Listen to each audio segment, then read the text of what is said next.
I want to ask you right now, because I feel like society's taking a shift, right? Mm-hmm. Especially in entertainment.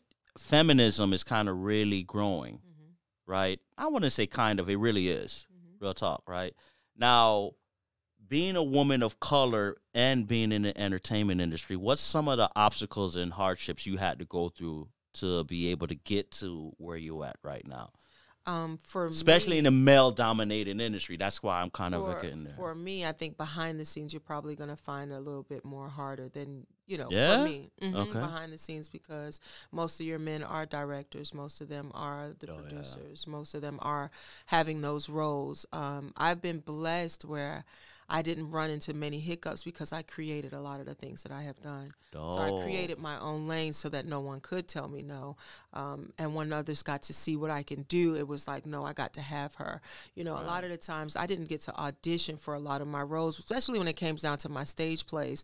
I would have directors in the audience and they would come up to me, I need you in my next project. Wow. So I got so used to that. To where that was just what it was.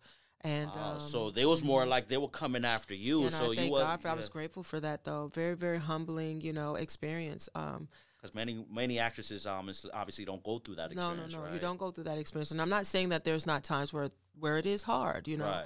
I've had roles or opportunities where I thought, man, I got this, and it was like, no, we're going to choose the girl who has more followers.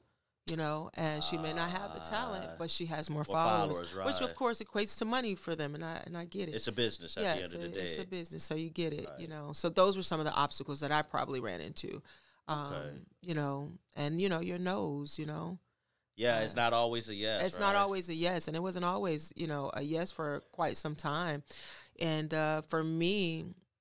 You don't take it personal. And that was something that my acting coach told me at that part, because imagine you having to write a movie and this movie is about your dad.